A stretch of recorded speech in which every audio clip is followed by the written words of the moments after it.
Hey everyone, thanks for joining me, and today we'll be doing something a little bit different. I want to talk to you guys about my power cables that I've had for quite a while. I've had these AudioCrast cables that I got on Amazon, and this guy cost me $30, I want to say. And they're the 1 meter, and I have two. This is the second one I have. This one I took off the little shielding because without it, it's pretty flexible. But with it, it's super rigid and it's kind of a pain in the butt to maneuver behind my AV rack. So I really like it without this braiding. And I decided to make a few more. And these have worked fine for my amplifiers, but I wanted to switch up the ones on my DAC and preamp to something nicer. But I figured I'd try to save a couple dollars. I was curious if this was a shielded cable, and I did remove this unit, and sure enough, it is shielded and it does drain out to the earth. So let's take a look at what I've been using. For my preamp and DACs, I've just been using one of these guys right here for my streamer as well. So those are basic ones that come in basically everything. But let's take a look and see what's inside.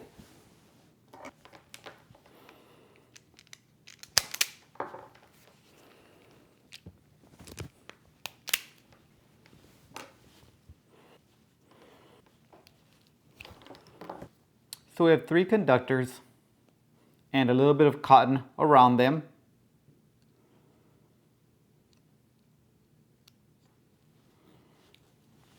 And they appear to be 18 gauge. And we have stranded copper on all 3 and no shielding. Now I just sacrificed this one for the video, but I got about 20 of these laying around, so not a big deal. I'm just gonna toss this.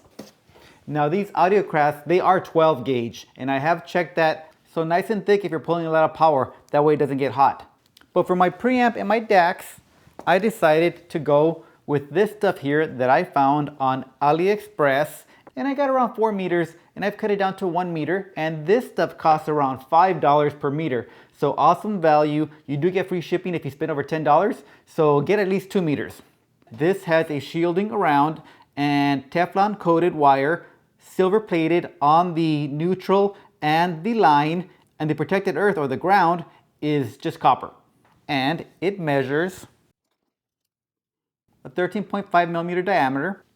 As for the connectors, I got these guys as well, and they come in around $6.50, I think it was, for the pair, which is great.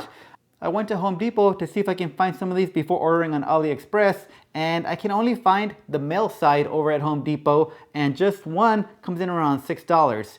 Here you get both for around $6.50. I got a couple, one in gray, one in red, and they come in around 5 different colors, which is nice, so you don't have to be doing any guesswork when you're plugging in and plugging behind your AV unit. And the build quality is really nice. Polycarbonate case and coated copper pins. So let's go ahead and build the red one. The first thing I'll do is I'll want to cut down about 1.5 inches of the shielding, and for that I'm going to use my clippers. I'm not going to use a razor blade because I don't want to cut the shielding.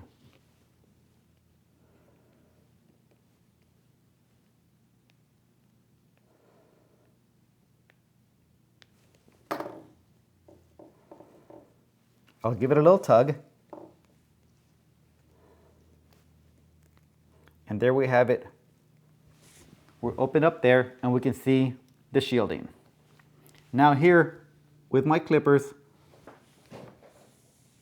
I'll go ahead and cut around the edge. And I'll slowly work my way around.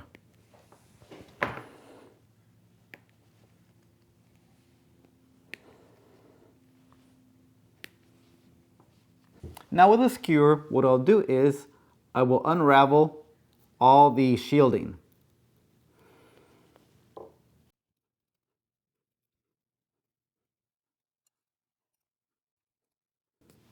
And once we have it unraveled, what I want to do is I want to pull it together, but toward the closest side to the ground wire. So I'll look for the opposite of the ground.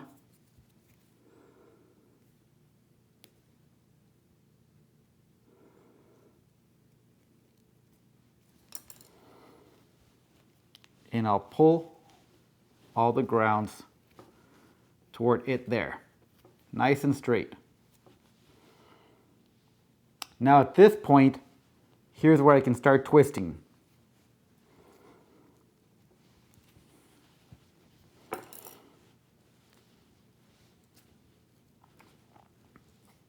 That'll be our shield that connects to the ground. Now we'll remove this next section of tubing. Same thing with the clippers, and just take your time.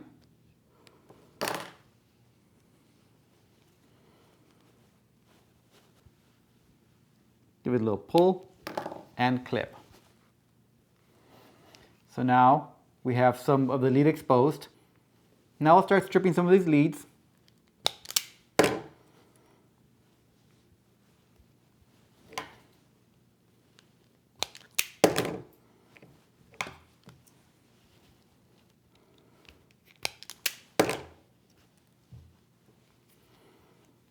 And I'll give it just a little twist to bring these cables together.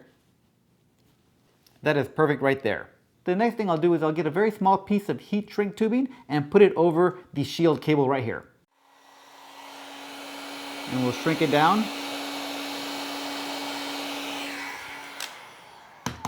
At this point, I want to tell everybody, this is just how I like to do things, and it's only my opinion. If you have a different way that you do it, that's wonderful. What I would suggest though is I've seen some people solder here, and you don't really want to solder there because when you apply pressure with the screw, that solder will break and then you'll have a loose connection. And most electricians will tell you that it's not a good idea to solder. Solder is great for after you clamp something down and you want to basically tin it so the copper doesn't oxidize, but you don't want to go ahead and apply pressure to something that's been soldered. Again, just my opinion. What I like to do here is I love to use ferrules. And so here's what I'll do. I will bring the shield and the ground together. And on this one, I'm going to drop in a double ferrule.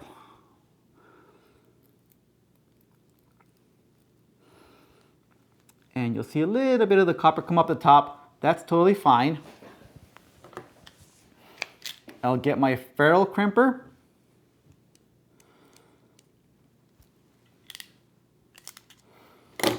And now what we have is something that holds your stranded copper. It makes it act more like a solid core copper. So when we apply pressure, when we crank down the terminal, it's not going to have any loose little strands, giving you a possibility of it to come out. Now, if you don't want to use ferrules, what I would suggest is that when you bring in your stranded wire, you squeeze down on the terminal, then give it a little tug to make sure all the strands fall into place, and then squeeze down again. That'll give you the best possibility that it's completely clamped down. But again, I'm about ferrules, so on the other ones, I'm going to go ahead and use 14 gauge ferrules. And these guys come in at around $6 for 250, so this will last me a long time. These are my 14 gauges, and they're tinned copper. So I'll slide that guy down.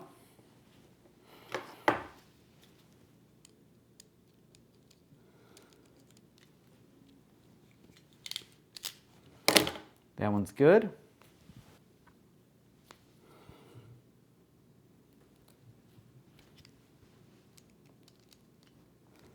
I'll do the last one.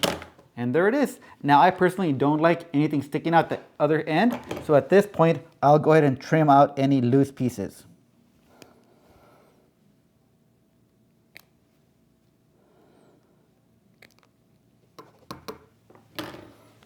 And there we have it. This is ready to get clamped down into the terminal. So we'll open this guy up in a second.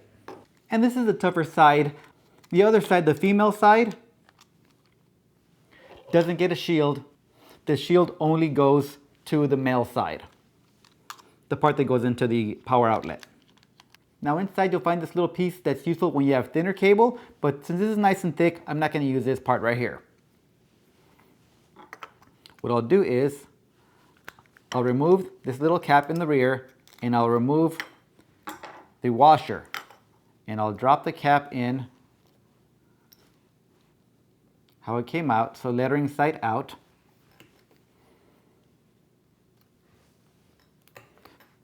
And drop the washer in next, followed by a piece of 3/4 inch heat shrink tubing, just to clean things up nicely later. Now this is clamped all the way down. I'm going to open it up so I can slide the lower part of the body in first, or the rear part of the body. Now we can go ahead and start with our plugs. In here you can see we have our terminals here.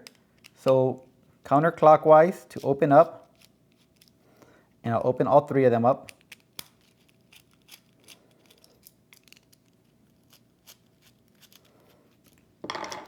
And I will start with my ground.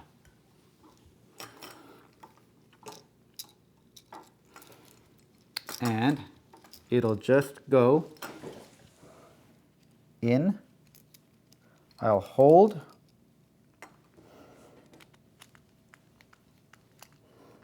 And squeeze down.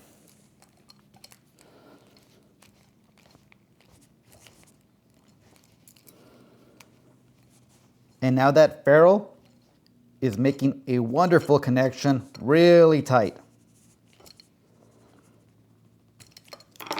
That guy's not going anywhere. Now here's where we have to pay attention here. Our line is going to be the facing forward to the right. So on US plugs, the line is on the right above the ground. If you have your outlets mounting upside down with the ground pin facing up, then it would be on the left side. But you will also see little writing on these. You'll see an L for line, N for neutral, and PE or a little ground symbol. So we'll put in our line, which is our red. Hold it. And this one I won't press all the way down because I want to go ahead and put the neutral in next. Once I have the neutral in, I'll go ahead and squeeze in all the way, and then I'll clamp down with the set screw. That's just for holding. Inspect it, make sure it's in there properly. And now we can start clamping with real pressure.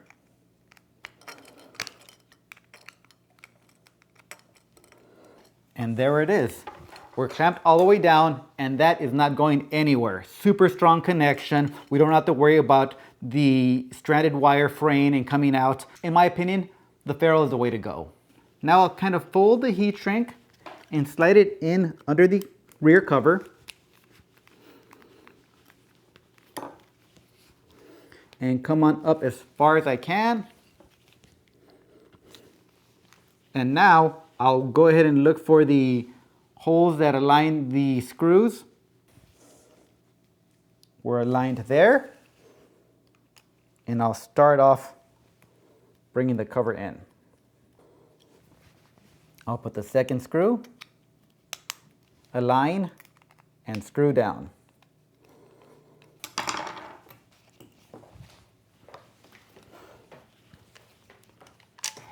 We'll go ahead and shrink that heat shrink. Let it cool off for a second before I bring in the gasket.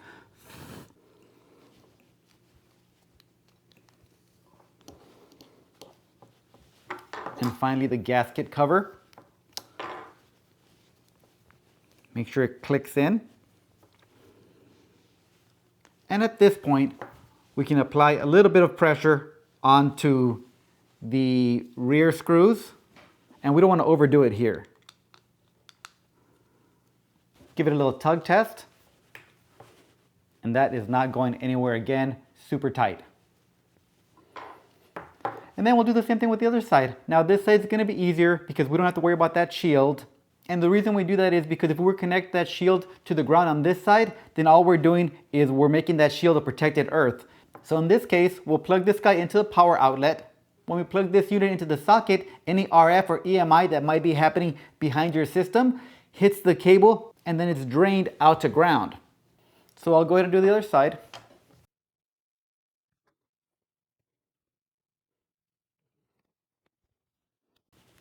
And just take your time.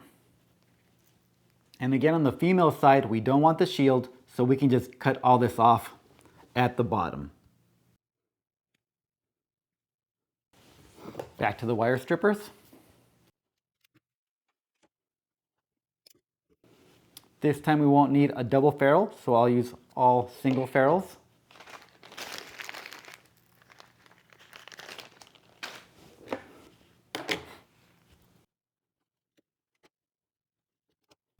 And the specs on the cable say that each of the conductors is 15 gauge, so I'm using 14 gauge ferrules. And since I'm just going to use for preamps Nothing really running a lot of power. The 15 gauge is perfectly fine. I'm more concerned about the shielding. Again, I'll cut off the little frayed edges.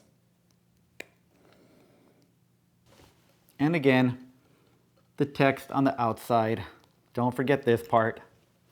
The washer. The heat shrink, which is optional. And we'll slide that down. And here we go. On this one, again, we have to look at the labeling, and line will be on the right side. So this is our live wire. This is going to be our red. Our neutral will be the white, and our protected earth or ground is going to be our green here.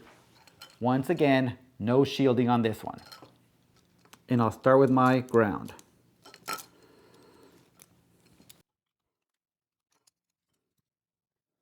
Line and neutral are in. Visually inspect everything. Looks really good. Give it a tug test.